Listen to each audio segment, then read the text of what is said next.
नमस्ते दोस्तों। आज सुनिए वरिष्ठ लेखिका वंदना शुक्ल की लिखी हुई कहानी हमसफ़र। वंदना जी कहानीकार होने के साथ साथ कवयित्री भी हैं।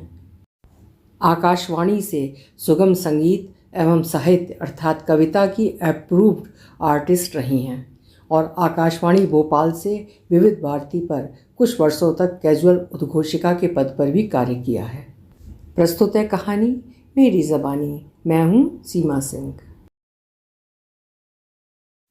रात में देर तक 29 वर्षीय गुड्डी 60 वर्षीय सास मालती देवी के कपड़े मुद्दतों पुरानी टीन की लाल फूल वाली नीली बकसिया में जमाती रही और मालती देवी वहीं कथरी पर बैठी टुकुर टुकुर से ताकती रही। अगले दिन मालती को बस से तीरथ धाम के लिए निकलना था। इस सिकंदरा कस्बे के ही राम स्वरूप के छोरे ने अभी अभी नई बस कसवाई थी तो रहवासियों को सस्ते में तीर्थ लिवा ले जा रहा था। ज़्यादातर उसमें आसपास के गांव खेड़ों के घर के बड़े बूढ़े थे जिन्हें उनके बेटे मोक्ष प्राप्ति एवं स्वयं पुण्य कमाने भेज रहे थे। जो सधवा थे वो जोड़े से जा रहे थे और जिनका एक साथी बिछुड़ चुका था वो अकेले। आसपास के कस्बों के अपरिचित लोग सब मिलकर 17 जने थे। दोपहर को जब मालती ने अपने बेटे से धीरे से कहा था, रघु बेटा, हम घर से कभी बाहर निकले नहीं। जहाँ भी गए तुम्हारे बाबूजी साथ थे। हमारे संग धाम जाने वालों को हम जानते भी नहीं। कैसे होगा, सब गैर हैं। रघु ने शायद सुना नहीं था। वो जल्दी जल्दी कपड़े लेकर नहान घर में घुस गया। बात बहू गुड्डी ने झट लपक ली। अरे इस उम्र में क्या अपने और क्या गैर। तुम्हें तो तीरथ जाना है जन्म सुधारने, कोई रिश्तेदारी थोड़ी जुटानी है। वो तिल मिलाकर बोली थी और फिर एक तरफ से मुस्कुराते हुए उसने मजाक किया था, वहाँ भी तुम्हारी उम्र के अकेले जा रहे होंगे, कर लेना किसी से दोस्ती। इस उम्र में दोस्ती का अपना अलग ही मजा होता है। छी, बहू के इस कटाक्ष को सुनकर भीतर तक सिहर गई थी मालती। नहान घर से निकलता हुआ रघु बोला, अम्मा हो गई सब तैयारी, तुम भी देख लो कुछ और रखना हो तो। अरे गरम शॉल वगैरह रख देना। रघु ने आईने के सामने बाल बनाते हुए पत्नी गुड्डी से कहा। सब रख तो दिया है, गुड्डी खींचकर बोली। रघु बेटा, हम ये कह रहे थे कि कभी हम तुम ओरन के साथ ही हो आते तीरथ, अभी अकेले कैसे जाएंगे। मालती ने सहमते हुए फिर एक बार कहा। क्या करें अम्मा, तुम्हें हम ही ले जाना चाहते थे, लेकिन देखती तो हो कितने जंजालों में फंसे रहते हैं। सबसे बड़ी दिक्कत तो छुट्टी की है। कोई सरकारी नौकरी तो है नहीं कि एक बार घुस जाओ तो फिर बिंदास छुट्टी भी मिलती है और ठसक से नौकरी करते हैं। कहकर वो अपने कमरे में चला गया। गुड्डी को और मौका मिल गया। उसने अपनी जुबान के तरकश में से शब्दों के एक से एक जहर बुझे तीर सास के दिल पर फेंकने शुरू कर दिए। देखती नहीं हो बिल्कुल कि पूत को आज छुट्टी वाले दिन भी हाड़ तोड़ने जाना पड़ेगा। बस शुरू हो गई तुम्हारी बकर बकर। उसके सामने अपने दुखड़े खोल के बैठ गई। भैया कैसी माँ हो तुम। गुड्डी कमरे में झाड़ू बुहारते हुए बड़बड़ा रही थी। अब खर्चा पानी दे तो रहे हैं सब तुम्हें जाने को, फिर भी नखरे। राम जी महाराज, कैसा जमाना आ गया है। हम जान जवान घर में सर खपा रहे हैं, 3-3 मोड़ियाँ हैं और अकेली जान कमाने वाला। इन्हें इस उम्र में घूमने फिरने को मिल रहा है तो अपना पेट कट कर इन्हें तीरथ भेज रहे हैं। बताओ जरा, इस कलयुग में कोई बेटा करता है क्या माँ बाप के लिए इतना खर्चा। कहती हुई गुड्डी अलगनी से कपड़े उतार कर तह करने लगी। नहीं वो बात नहीं तो क्या है। गुड्डी सास की धोती लपेटकर एक तरफ जाने वाले कपड़ों के साथ रखती हुई बोली। वहाँ तो सब अपने अपने जोड़ीदार हैं, हम अकेले हैं ना, वो भी औरत जात, किसी को पहचानते भी नहीं, बोलने बतलाने की आदत नहीं है, कभी सिकंदरा के बाहर अकेले गए नहीं, कहीं घूमते घूमते खो गए, रास्ता भटक गए तो तुम औरन को ही दिक्कत हो जाएगी। अरे ये जिम्मेवारी तो पूरे बस वाले की है, पूरा 4,000 दिए हैं, हिम्मत रखो बस। तुम जैसी पकी उम्र की औरतें कहाँ खोएंगी अम्मा, अजीब बात करती हो। खो जाओ ऐसी किस्मत कहाँ वाले भाव से वो बोली। और क्या रखना है बताओ जल्दी जल्दी। वो चश्मे की तनी टूट गई है, दिखने में दिक्कत होती है, कितने दिन से कह रहे हैं जरा ठीक करा देते, घर में तो चल जाता था पर। मालती ने डरते हुए कहा। अब ज़्यादा फैशन वाली तो बनो मत, और खर्चा नहीं हमारे पास। धाम पे जा रही हो, कोई सिनेमा देखने तो नहीं कि दीदे नहीं होंगे तो काम नहीं चलेगा। भगवान तो पत्थर के हैं, वो क्या देखेंगे कि भक्तिन के पास आँख कान ठीक ठाक हैं कि नहीं, और फिर अंधी तो हो नहीं, इतना तो दिखता ही है। कहकर गुड्डी बत्ती बंद कर बड़बड़ाती हुई अपने कमरे में सोने चली गई। बाबूजी जब गार्ड की ड्यूटी से आते थे तो रात में 12 भी बज रहे हों तो जागती रहती थी मालती, और उन्हें गर्म रोटियां खिलाती थी। थका आदमी कभी कभार चिड़चिड़ाता ही है, मजाल है जो कभी पलट कर जवाब दिया हो। हमारे भी तो 2-2 जवान नंदे बहनों को छोड़ गए थे सास ससुर। बाबू जैसे तेज मिजाज वाले पति के साथ रहकर भी कर्तव्य समझकर सब गृहस्थी की जिम्मेदारी संभाली, अभी तक संभाल ही रही हैं। मालती ने करौटा बदला। जानती है कि बहू गुड्डी जब से ससुर नहीं रहे उससे बहुत बुरा व्यवहार करती है और उसे कहीं भेजना चाहती है। कभी सोचते कहाँ हैं हम कि जिन संतानों के लिए अपना सब कुछ न्यौछावर कर रहे हैं, उन्हीं बच्चों पर एक दिन हम बोझ बन जाएंगे, अपने ही सब बेगाने से हो जाएंगे। मरते बने न जीते। मालती सोच रही थी, पढ़ी लिखी ज़्यादा नहीं है तो क्या हुआ, इतनी बुद्धि तो है ही उसमें कि कौन क्या सोच रहा है। वो तो बेटे रघु के कारण रह रही है इस घर में, और पोतियों के भी, जिन्हें वो बेहद प्यार करती है। मालती की दुनिया तो अब घर की ये 4 दीवारें हैं। कभी किसी ब्याह शादी में कुछ देर को जाना भी हो तो घर भागने की लगती है। अब इतने दिन वो भी अपरिचितों के बीच अकेले कैसे रहेगी। सोचते सोचते मालती ऊँघने लगी। वो अनजान लोगों के साथ एक पहाड़ी के पास खड़ी थी। ऊपर पहाड़ की चोटी पर एक मंदिर दिख रहा है, वो लोग उस पर धीरे धीरे चढ़ रहे हैं। मालती चढ़ते चढ़ते हांफने लगी है। वो किसी का हाथ ढूंढ रही है सहारे को, पर सब अपने अपने जोड़ीदारों के साथ हाथ थामे पहाड़ चढ़ रहे हैं। कोई पति पत्नी एक दूसरे का हाथ थामे है तो कोई अपने जवान बेटे का। कुछ देर में उसने देखा कि वहाँ कोई नहीं है और वो अकेली पहाड़ पर चढ़ रही है। रात हो गई है, पूरे पहाड़ पर सन्नाटा है। वो वहाँ से घबरा कर नीचे देखती है। नीचे एक विशाल खाई दिखाई दे रही है। वो चिल्लाती है, रघु रघु, हम गिर जाएंगे, आ जाओ, कहाँ हो तुम। अचानक उसे लगता है कि ज़मीन डोलने लगी है और वो संतुलन खो तेजी से नीचे को लुढ़कती जा रही है। क्या है, क्या हो गया, क्यों चिल्ला रही हो। अचानक मालती की आंखें खुल गईं। अरे ये तो सपना था। रघु पानी का गिलास लिए खड़ा था। क्या हुआ अम्मा, डर गई क्या, उसने हंसते हुए कहा। गुड्डी बड़बड़ाती हुई कमरे से बाहर चली गई। छुटकी शोर सुनकर रोने लगी थी। अम्मा जानते हैं तुम परेशान हो, अकेली जा रही हो, बाबूजी भी होते तो साथ चले जाते, हमें भी निश्चिंतता रहती, लेकिन देखो ऐसा मौका फिर नहीं आएगा, इसीलिए भेज रहे हैं। गुड्डी ठीक कहती है, तीरथ घुमाओगी तो अच्छी गति होगी। अब सो जाओ, कल यात्रा करनी है फिर, कहकर रघु चला गया। उसके बाद मालती को नींद नहीं आई। गति, वो सोचने लगी। धर्म, पुण्य, मोक्ष, तप, गति, ये सब तो घर में ही है। इतने संघर्षों के बीच बच्चों को अपने साए में रखकर और खुद धूप पे तपते हुए पालन पोषण करना, क्या ये किसी तप धर्म से कम था क्या। रिक्शा बाहर आकर खड़ा हो गया था। रघु ने सवेरे ही उसे कह दिया था, अगले मोहल्ले में ही रहता है, जब काम होता है तो फ़ोन करके उसे बुला लेते हैं। अम्मा अपना ख्याल रखना, गुड्डी ने जाते जाते शहद भरे शब्दों में कहा और सास के पांव छू लिए। छोटी पोती अपनी माँ की गोद में दादी के साथ जाने को रो मचल रही थी। मालती का मन कलप सा गया। रघु बस अड्डे तक अम्मा के साथ उन्हें छोड़ने गया। वहाँ कुछ तीर्थ यात्री पहले ही आ चुके थे। वो ज़्यादातर जोड़े में थे और वहीं पेड़ के नीचे खड़े या उन मुद्दतों पुरानी टूटी बेंचों पर बैठे बतिया रहे थे। रघु ने मालती की बक्सिया और झोला, जिसमें मंजन, ब्रश, हाथ धोने का साबुन और सर दर्द की गोली भी थी, रिक्शे से उतार कर ज़मीन पर रख दी और रिक्शे वाले को पैसा देने लगा। मालती रघु के पीछे घने नीम के पेड़ के नीचे आ गई, जहाँ और लोग भी खड़े थे। रघु ने एक छोटी सी जगह देख वहाँ लोहे का बक्सा बिछा दिया और अम्मा यहाँ बैठ जाओ जब तक बस आ रही है, कहकर लोगों से बातें करने लगा। मालती ने देखा जिनसे वो बात कर रहा था वो सब मालती की ओर देख रहे थे। वो समझ गई कि रघु उसी के बारे में बता रहा है।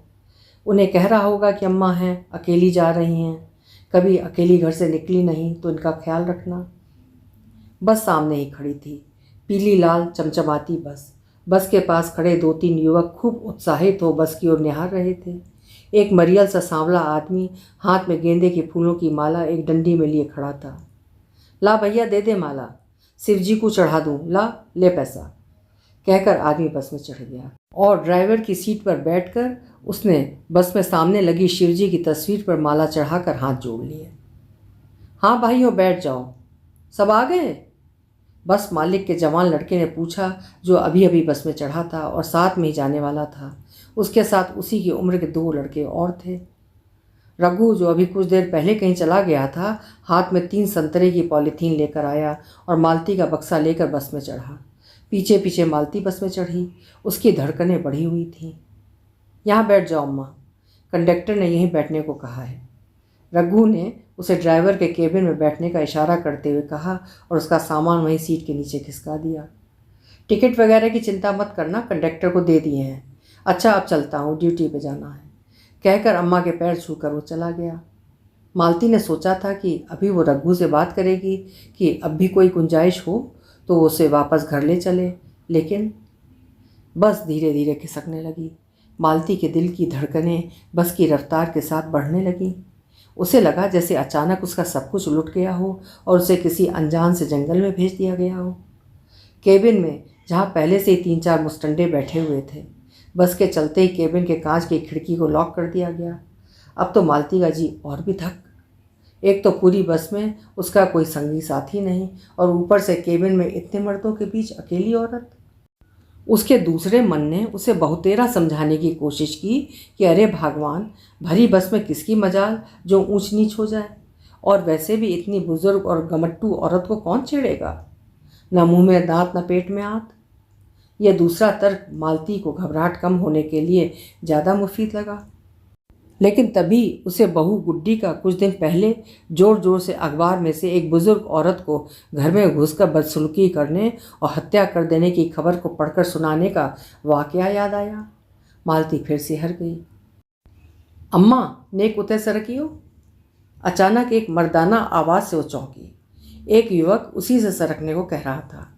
वो घबराकर सीट पर ही और सिकुड़ कर बैठ गई और उसके दूसरे मन ने फिर समझाया, अरे ये तो अपने रघु से भी कम उम्र का छोकरा है रे, काहे का संकोच। लड़का बिंदास उसके और एक बगल में बैठे दूसरे लड़के के बीच में ठस कर बैठ गया और सब फिर जोर जोर से बातें करने लगे और हंसने लगे। हे भगवान, ये दिन भी देखने थे। बाबू जैसे भी रहे वो थे तो ढाल ही, उनके जीते जी कहाँ कभी अकेले गई वो। वैसे तो घर से निकली ही कहाँ, लेकिन जब भी जाती बाबू साई की तरह उसके साथ रहते। और अब इन मुस्टंडों के बीच वो अकेली चिकनी चमेली पौआ चढ़ा के आई।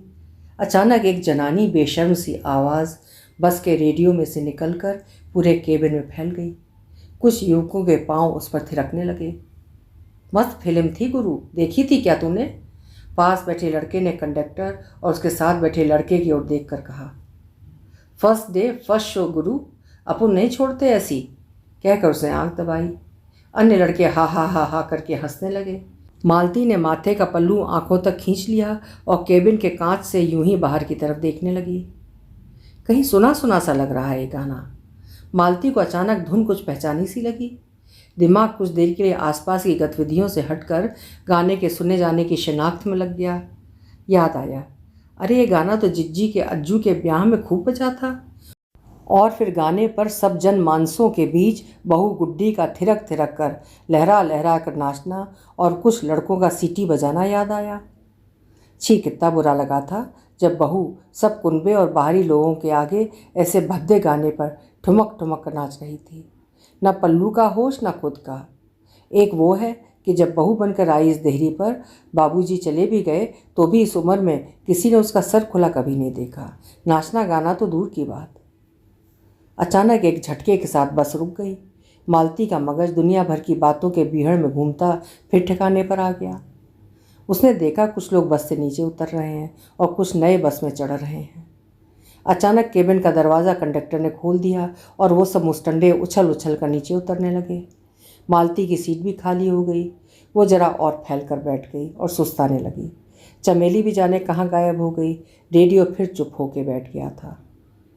कमबख्त एक पैर पे बैठे बैठे पाँव दुखने लगा। उसने सोचा और पैर को सहलाने लगी। गला सूखने लगा था। माथे तक खींचा पर्दा थोड़ा ऊपर किया। मालती ने थैली में से पानी की बोतल निकाली, खोलकर पीने लगी।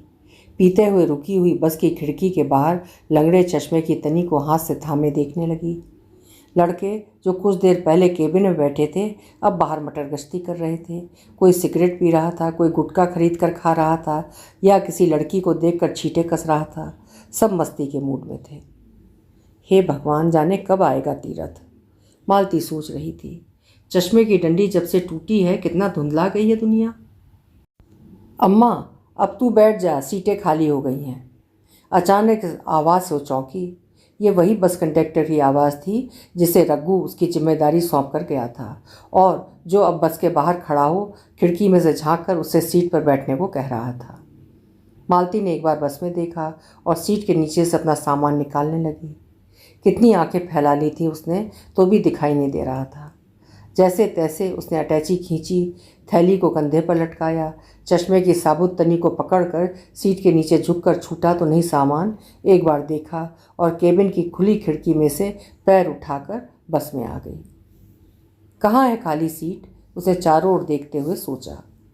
अम्मा, वहाँ सबसे पीछे से आगे वाली खाली है, सामान वहीं रख दे ऊपर, कहकर कंडक्टर सवारियों को टेरने लगा। ड्राइवर भी अपनी सीट पर आकर बैठ गया और बस स्टार्ट हो गई थी। कुछ सवारियां बहराई सी और कुछ आराम से बस में चढ़ने लगीं।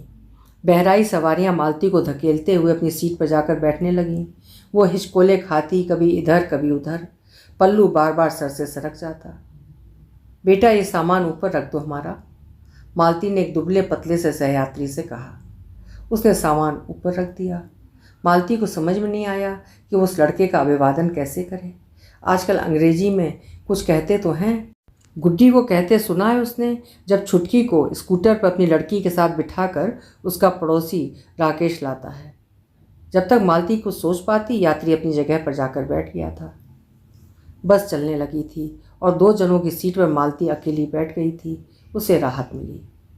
लेकिन बस फिर से रुक गई और फिर एक अधेड़ से दुबले पतले लंबे कद के बुजुर्गवार बस में चढ़े। उन्होंने चौखाने की भातरंगी सी नीली कमीज और मल्टी कलर की ढीली ढाली पैंट पहन रखी थी। कंधे पर एक मैला सा बैग टांग रखा था। दादा, उधर बैठ जाओ, अम्मा के कने सीट खाली है, कंडक्टर ने कहा। आदमी मालती के पास आकर रुका। उसने अपना सामान सीट के नीचे रखा और सिकुड़ा सा बैठ गया। मालती भी सिमट कर बैठ गई और उसने पल्लू को माथे तक खिसका लिया। बस में रौनक थी, लोग हंसी ठट्टा कर रहे थे, बुजुर्ग अपने जोड़ीदार से बात कर रहे थे। नई नवेली बस अपने संपूर्ण जोशो खरोश के साथ भागी चली जा रही थी। कुछ देर में बुजुर्ग ने अपने कपड़े के थैले में से एक पैकेट निकाला। खोलते ही अचार की खुशबू बस में फैल गई। खाएंगी क्या खाना? बूढ़े की आवाज़ गंभीर और परिपक्व थी। नहीं, मालती ने सर हिला दिया और भीतर तक सिहर गई। पराया मर्द, वो भी उससे खाने को कह रहा है। एक बार फिर वही दूसरे मन में दोहराई, गमट्टी और बूढ़ी होने की बात। मालती चुपचाप बाहर देखने लगी। हालांकि मन तो पूरा नई सवारी में लगा था। अकेली हो? आगंतुक ने पराठे का गस्सा तोड़ते हुए कहा। हो, मालती ने खिड़की से बाहर देखते हुए सिर हिला दिया। नहीं नहीं, अकेले नहीं। उसे अपनी गलती का एहसास हुआ। अकेला बोल दिया तो? अरे, अकेले यात्रा कर रही हैं तो उसमें कैसा संकोच? हमें तो दिखता है कि अकेली हैं और पहली ही बार जा रही हैं बाहर। ठीक कह रहे हैं ना? बूढ़े ने हल्के से हंसते हुए कहा। मालती चुपचाप डरी सी बाहर देखती रही। उसके दिल की धड़कनें मारे डर के बढ़ गईं। बीच की चुप्पी में न जाने कैसे कैसे ख्यालात आते जाते रहे। फिर आदमी ने बोलना शुरू किया। हम इटावा से आ रहे हैं। मालती चुपचाप बस की खिड़की में से बाहर की ओर देखती रही। अब की बार बातचीत के अंतराल में मालती ने अपने पति बाबू के बारे में सोचा। 3-4 बार गई है बाबू के साथ बस में बैठकर। बाबू जरा भी बोलना पसंद नहीं करते थे और अपना परिचय लेना देना तो बिल्कुल भी नहीं। तभी बुजुर्गवार ने फिर बोलना शुरू कर दिया। असल में दूसरे गांव से आ रहे हैं। कल संझा से चले थे सो कुछ खाया नहीं था। सलहेज ने अचार पराठे रख दिए थे बना के। कल मन नहीं किया, अब थोड़ी भूख सी लगी है बस। अभी 2 महीने पहले हमारी पत्नी का स्वर्गवास हुआ है, तब उन्हीं ने हमारा जिम्मा ले रखा था। यात्रा का खूब इंतज़ाम करके भेजती हैं वो हमें। लू ना लग जाए इसके लिए छोटा तौलिया, पानी का थर्मस, साबुन की टिकिया, चद्दर, सब। बुजुर्गवार बोलते चले जा रहे थे और मालती की धड़कनें उन्हें घबराई हुई सुन रही थीं। मालती ऐसे बैठी थी जैसे उसे उस नई सवारी से कोई मतलब नहीं। वो खिड़की में से बाहर देख रही थी। खिड़की ना होती तो उसके मन में कहीं ये भय भी करवट ले रहा था। पराये मर्द की इतनी निकटता उसने तो पहली ही बार महसूस की है। बाबू होते तो। उसे याद आया एक वाकया, जब देवर के ब्याह में नई उम्र की बिटिया दुल्हनों ने उसे नाचने को खड़ा कर दिया था। बाबू इतने नाराज हो गए थे कि बीच ब्याह में उसे लेकर घर चले गए थे और घर जाकर बस में गाना फिर जोर जोर से बजने लगा था, वही चिकनी चमेली। बस जंगलों, बस्तियों, इमारतों, गांवों सबको पीछे छोड़ती भागी जा रही थी। छुटकी के स्कूल से आने का बखत हो गया होगा। आज कौन उसे लेकर आएगा? मालती का मन घर में लगा था। बहू गुड्डी कह रही थी कि रघु ने उसे तीरथ पर भेजने के लिए पूरे 4,000 खर्चा किए हैं। क्यों किए? तीरथ की क्या जरूरत थी? घर में ही क्या बुरे थे? हमारे लिए तो घर ही तीरथ है। बताओ, 4,000 में तो 2 महीने का गेहूं पटक लेते तो काम आता। यहाँ अनजाने लोगों के संग भेज दिया, वो भी 4,000 खर्च करके। अरे 2,000 ही सही हमारे हाथ पे रख देते तो देख तो लेते कि कैसा लगता है अपने हाथ से अपने मन की चीज खर्चने में। मालती और उदास हो गई। बीड़ी जलई ले दूसरा गाना बजने लगा था। भैया कितने बजे हैं? एक बुजुर्ग ने मालती के पास बैठे आदमी से पूछा। उसने हाथ घड़ी देखकर कहा, 12:15 होने को हैं। अरे बस रोको, पेशाब जाना है हमें, एक बूढ़े ने मरियल सी आवाज़ में कहा।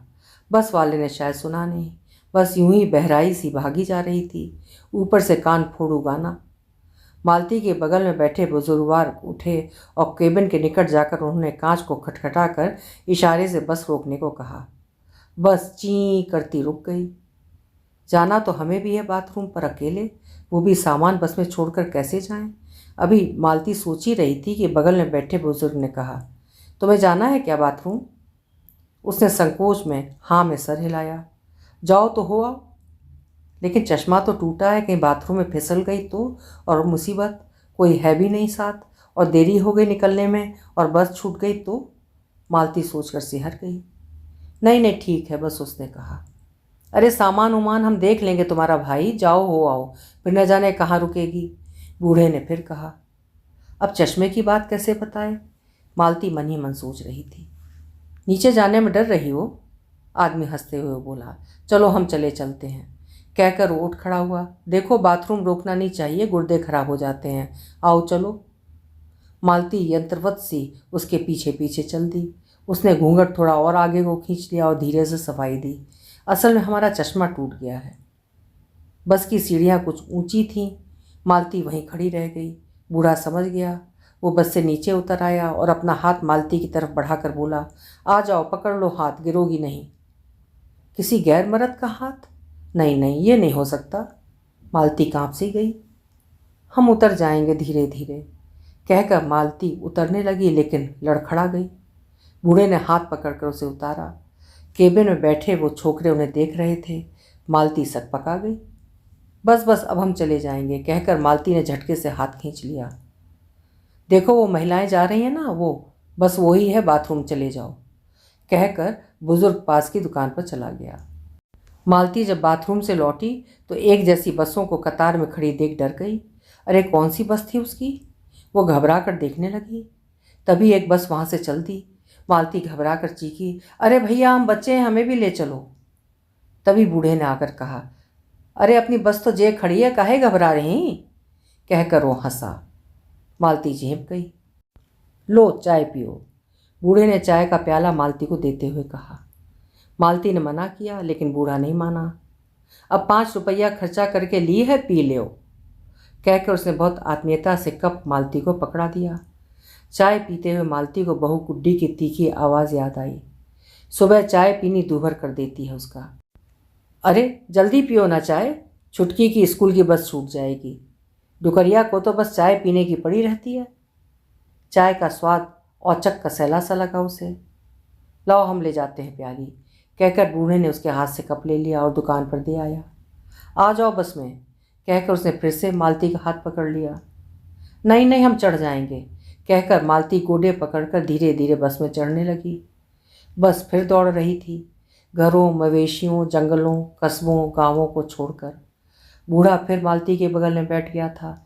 अब उसने अपने बैग से एक किताब निकाल ली और चश्मा लगाकर पढ़ने लगा। आदमियों में भी इतना फर्क होता है क्या? मालती सोच रही थी। उसे बाबू का खुर्राट और हमेशा क्रोध में तमतमाया चेहरा याद आ गया। बस बड़े दरख्तों और मैदानों, पहाड़ों सबको पीछे छोड़ आगे भागी जा रही थी। मालती का अतीत उसकी आंखों में उतर रहा था, जैसे शाम उतर रही थी। कितनी डरती थी वो अपने पति बाबू से, और कितना डर पाते थे बाबू उसके डर को। साग में जरा सा नमक ज़्यादा या कमती हो जाए, या चाय में चीनी पत्ती ऊपर नीचे, तो बर्तन फेंक देते थे उठाकर।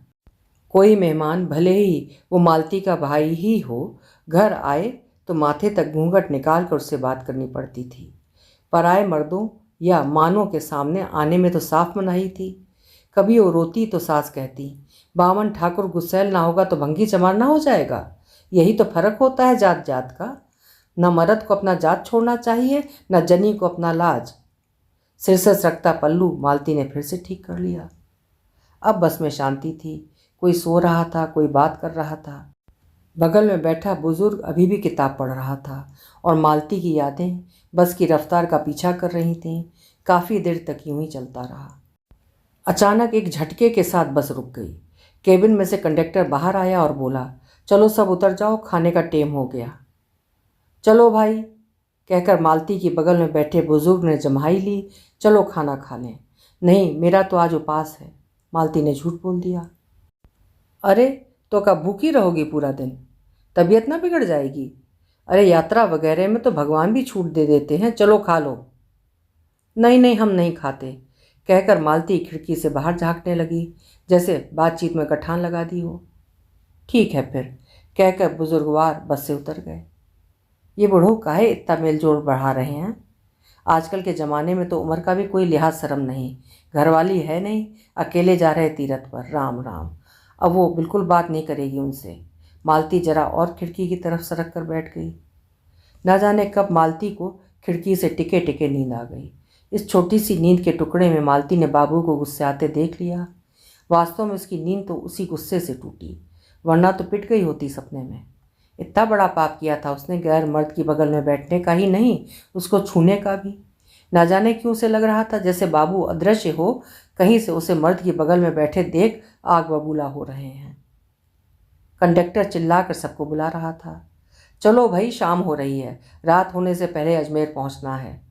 लोग बाग चढ़ने लगे थे। आधी से ज़्यादा बस भर गई थी, लेकिन बूढ़ा नहीं आया था। मालती की बेचैनी बढ़ने लगी। अरे ना आए तो ना सही, उसे क्या, यात्री ही तो है, वो क्यों बेचैन हो रही है उस गैर मर्द के लिए? लेकिन घबराहट थी कि कम ही नहीं हो रही थी। उसने टूटा चश्मा फिर पहन लिया और उसकी तनी को हाथ से पकड़कर खिड़की में से बाहर देखने लगी। कहीं दिख भी तो नहीं रहे, कहाँ चले गए, वो सोच रही थी। बस सरकने लगी। मालती की घबराहट तेज़ हो गई। उसने बस में सबको देखा, सब अपने अपने में मस्त थे। उसने एक बार फिर अपने बगल की खाली सीट को देखा और फिर घबरा कर बाहर देखने लगी। बस अब भी सरक रही थी। चलो भाई, गेट बंद करो, आ गए सब। जैसे ही कंडक्टर ने कहा, मालती खड़ी हो गई और ज़ोर से चिल्लाई, भैया, बे नहीं आए अभी। कौन? कंडक्टर ने पूछा। अरे वो ही जो हमारे कने बैठे थे। बस के केबिन में बैठे लड़के एक दूसरे की ओर देखकर हंसने लगे। रोको भैया, अभी एक डोकर रह गया है नीचे, कंडक्टर ने कहकर विसिल बजाई। बस फिर चींची करती रुक गई। कंडक्टर गुस्से में नीचे उतरा, चारों ओर देखने लगा। मालती की घबराहट बढ़ती जा रही थी। उसने बूढ़े की सीट पर रखा अंगोछा उठा लिया और अपने पास रख लिया। उसके सामान को सीट के नीचे एक बार झांक कर देखा और फिर से खिड़की के बाहर देखने लगी। बूढ़ा दूर से भागता हुआ गिरता पड़ता सा चला आ रहा था। वो जैसे ही बस में चढ़ा, कंडक्टर चिल्लाने लगा, कहाँ चले गए थे दद्दू? ऐसा अब नहीं चलेगा, किसी बस वस के नीचे दब दबा गए तो हमारी जान पे आ जाएगी। चलो बैठो अब। अरे माफ़ करना भाई, दवाई लाना भूल गया था, रोज़ लेनी पड़ती है ना। बस ज़रा दवाई की दुकान थी अड्डे के बाहर, वही लेने गया था, सो देर हो गई। चलो चलो बैठो अब, कहकर कंडक्टर ने फिर से विसिल बजा दी। मालती फिर तटस्थ सी होकर बैठ गई। हालांकि उसके मन में कोहराम मचा हुआ था। पूछना चाहती थी कि कहाँ रह गए थे। बस चल देती तो? तुम रह जाते तो मेरा क्या होता? इतना हाफ रहे हो, लो पानी पी लो। लेकिन ना जाने होठ थे किस लिए ही गए थे।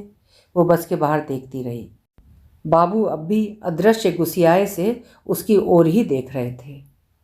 सुनो, बूढ़े ने मालती से कहा। मालती ने सकचाते हुए उसे देखा। ये लो सेब और केले लाया हूँ, खा लो। यात्रा और परदेश में भूखे रहना ठीक नहीं, फलाहार है। जब वो उसे पॉलीथीन दे रहे थे तब मालती ने देखा उनके कमीज की बाह कलाई से फटी हुई थी और वो झूल कर नीचे को गिर रही थी। अरे इसकी सिलाई करनी थी, हमें आती नहीं है, पत्नी ही करती थी, अब जाके करेंगे, कहकर झेपते हुए से वो हंसे।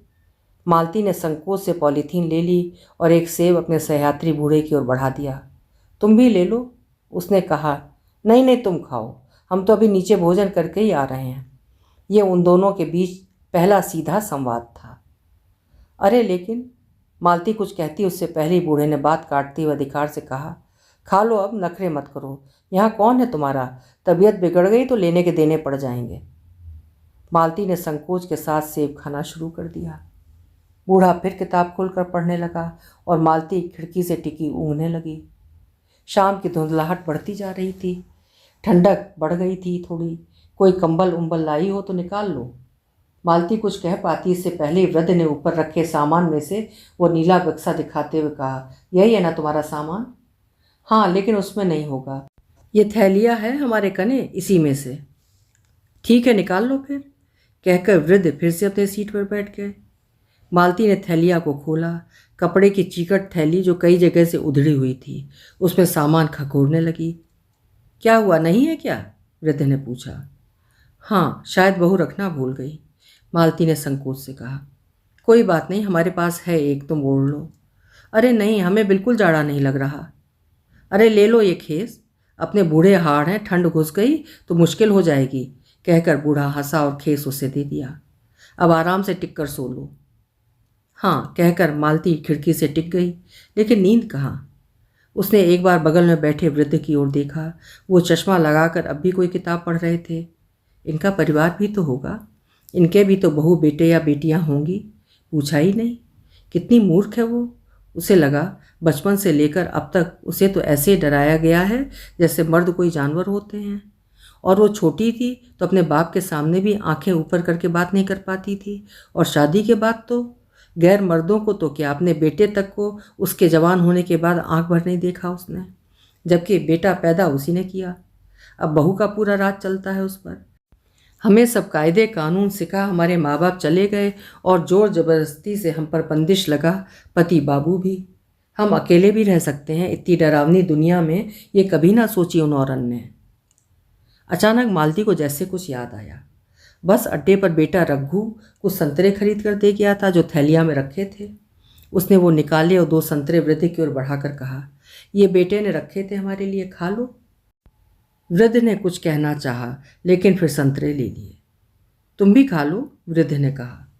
नहीं, तुमने सेब खिला दिए ना, तो अब भूख नहीं है। ठीक है, कहकर वृद्ध संतरा छीलने लगे। एक बात पूछे तुमसे, मालती ने कांपती सी आवाज़ में कहा। अरे क्यों नहीं, पूछो ना, अच्छा लगा कि तुमने हिम्मत की। मालती भी मुस्कुरा दी।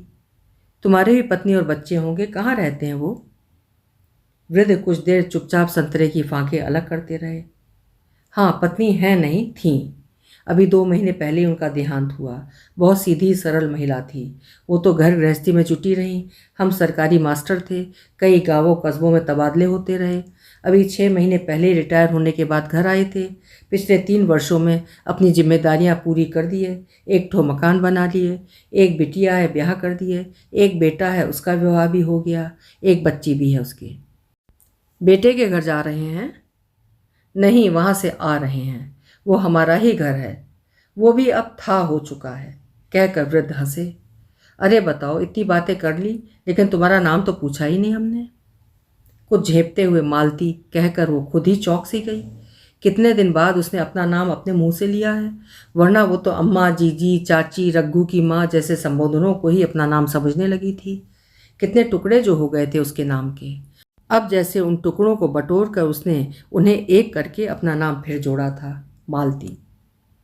अच्छा नाम है। हमारी पत्नी का नाम इंदुमती था। क्या बताएं, था कहने में जीभ कांपती है हमारी, लेकिन कहकर वृद्ध उदास हो गए। हमारे पति को भी करीब इतना ही समय हुआ है नहीं रहे, मालती ने कहा। अरे बच्चे कितने हैं? बस एक बेटा, 5 बरस पहले ब्याह हुआ था उसका। अब एक 3 पोतियां भी हैं। उन्हीं के साथ रहती हो? हाँ। भाग्यशाली हो। बेटे तो अच्छे ही होते हैं मालती। बहू अच्छी मिल जाए तो बाकी का जीवन भी सुधर जाता है ना? हाँ सही बात है। कह तो दिया मालती ने, लेकिन एक अजीब सी बेचैनी उसे घेरने लगी। मालती हैरान थी वृद्ध की बातें सुनकर। उसे तो ये पता ही नहीं था कि उस जैसी बेफड़ गंवारू औरत के साथ वो भी कोई मर्द उसका नाम लेकर इतने अपनापे और सभ्यता से बातें कर सकता है। अरे क्या हुआ, कहाँ खो गई मालती? ऐसा ही होता है। जानते हैं पति की याद आ गई होगी, लेकिन क्या किया जा सकता है। एक बात कहें मालती, मानोगी? हाँ कहो। डरते पापी लोग हैं। जो तुमने नहीं किए इसलिए डरना छोड़ दो। हम देख रहे हैं तुम बहुत डरी हुई सी रहती हो। मालती चुपचाप बैठी रही। इतनी ऊंची ऊंची बातें सुनकर उसे अपना गंवारू होना फिर याद आया। खिड़की बंद कर दो, ज़्यादा ठंडक होने लगी है। तुम जरा बाहर आओ, कहकर वृद्ध सीट से उठकर एक और खड़े हो गए। उन्होंने मालती से भी सीट से बाहर निकलने को कहा। मालती चुपचाप एक तरफ आकर खड़ी हो गई। वृद्ध ने खिड़की के निकट जाकर खिड़की बंद की और मालती से अपनी जगह बैठने को कहा। मालती ने देखा उनकी कमीज की झूलती हुई बाँह फिर नीचे को गिरने लगी है। मालती को कुछ याद आया। उसने अपनी चूड़ियों में लगी सेफ्टी पिन को निकाला, जो ऐसे ही आड़े वक्त के लिए वो अपनी अम्मा की देखा देखी चूड़ियों के बीच में लगा लेती थी। ये लगा लो अपनी बाह में और घर जाकर उसे किसी से सिलवा लेना, मालती ने सेफ्टी पिन वृद्ध को देते हुए कहा। वाह, ये बढ़िया रास्ता सुझाया तुमने, वृद्ध हंसते हुए बोला। लेकिन इसे हम लगाएंगे कैसे? रख लो, ऐसे ही ठीक है। लाओ हम लगा दें। कहते हुए मालती को अभूतपूर्व अनुभूति हुई, लेकिन चश्मे की तनी टूटी होने के कारण उसे कुछ दिखाई नहीं दे रहा था। तुम्हारा चश्मा टूट गया है, हमारा पहनकर देख लो, कहकर वृद्ध ने अपना चश्मा मालती की ओर बढ़ा दिया। अरे नहीं नहीं, अरे भाई पहन कर तो देखो, अपने स्वार्थ के लिए ही कह रहे हैं। यदि पिन हमें चुभ गई तो? मालती ने चश्मा पहना तो उसे लगा अचानक आंखों की बुझती लालटेन भक्क से जल गई हो और सब कुछ साफ साफ दिखाई देने लगा हो। दिखाई दिया ना? हाँ बहुत अच्छा। उसने वृद्ध की कमीज की फटी हुई बाह में करीने से पिन लगा दी। वृद्ध मुस्कुराते रहे। अब ठीक है, देखो ना, स्त्री के काम तो स्त्री ही कर सकती है। हम पुरुषों में तो इतनी अकल भी नहीं होती कि ये उपाय भी हो सकते हैं, कहकर वृद्ध हंसने लगे। माट साहब आपका गांव आ गया, कंडक्टर ने आवाज़ लगाई तो वृद्ध उठ खड़े हुए। अच्छा मालती, अब चलते हैं, हमारा ठौर आ गया। अरे तुम हमारे साथ तीरथ पर नहीं जा रहे हो? मालती सहसा चौंक गई। तीरथ? कहकर वृद्ध हंसे, फिर बोले, अपना ख्याल रखना। ये तुम्हारा चश्मा, कहकर मालती ने चश्मा उतार दिया। ये तुम रख लो, हम तो वैसे भी पढ़ते बखत ही लगाते हैं। एक और पुराना चश्मा भी है हमारे पास। अरे नहीं, कहती रह गई मालती, लेकिन वृद्ध ने अपना सामान उठाया और बस के नीचे उतर गए। बाहर निपट अंधकार था, लेकिन कच्चे से रास्ते के दोनों ओर लगी बत्तियों से कुछ दूर तक देखा जा सकता था। दूर तक कोई रहाइश नहीं थी सिवाय खेतों और अंधेरों के। मालती को लगा कि नीचे उतरकर वृद्ध उसकी ओर देखेंगे, तब वो उनसे अंतिम राम राम कर लेगी, लेकिन उन्होंने देखा ही नहीं और अपना बैग लेकर ऐसे चले गए जैसे अब इस बस की तरह उनका उसके किसी भी यात्री से कोई लेना देना नहीं रह गया हो। मालती वृद्ध की जाती हुई पीठ को चश्मे से देखती रही। अचानक उसे याद आया वो अपना खेस भी छोड़ गए हैं। मालती को खुद पर गुस्सा आया। बस खिसकने लगी थी। अचानक पूरी बस में चोली के पीछे क्या है गाना जोर जोर से बजने लगा। सब बूढ़े लोग बड़बड़ाने लगे। कोई सो नहीं पा रहा था, लेकिन बस के केबिन में बैठे वो शोहदे खूब मस्ती कर रहे थे। मालती को बहुत बुरा लग रहा था। उसने सोचा कि वो जाकर उनसे हाथ जोड़कर कहे कि बेटा बंद कर दो गाने, रात बहुत हो गई है, थके हुए भी हैं सब। मालती ने देखा कि अभी कुछ देर पहले एक औरत को उल्टी हो गई थी और उसे खाना भी नहीं खाया था। वो परेशान हो रही है। उसका पति जो बूढ़ा और कमज़ोर सा था उठकर बस में आगे गया और उसने केबिन के लड़कों से गाने बंद करने को घिघियाते हुए कहा, लेकिन उन्होंने बूढ़े को हड़का दिया और वो लौट आया। अचानक मालती की देह में न जाने कैसी फुर्ती आ गई। वो उठी और चलती बस में लड़खड़ाती सी सबसे आगे जाकर उसने केबिन की वो शीशे की खिड़की खटखटाई। ड्राइवर ने मुड़कर देखा और इशारे से कंडक्टर से कुछ कहा। एक लड़के ने आधी खोलकर कहा, क्या बात है अम्मा, जे गाने बंद करो, जे बस है, कोई सिनेमा घर नहीं। मालती को खुद नहीं समझ में आ रहा था कि उसकी आवाज़ में इतना जोर कहाँ से और कैसे आ गया। ठीक है, कहकर लड़के ने खिड़की बंद कर ली। जब तक मालती अपनी सीट पर वापस आई तब तक गाने बंद हो चुके थे। सुबह की मध्यम रोशनी फैलने लगी थी। पूरी बस में अथाह शांति थी, सिवाय उसके चलने की आवाज़ के। केबिन में भी सब लड़के उल्टे पुल्टे सो रहे थे। मालती ने खिड़की से बाहर देखा।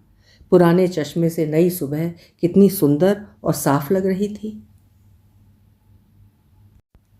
अभी आप सुन रहे थे वंदना शुक्ल जी की लिखी हुई एक खूबसूरत कहानी हमसफ़र।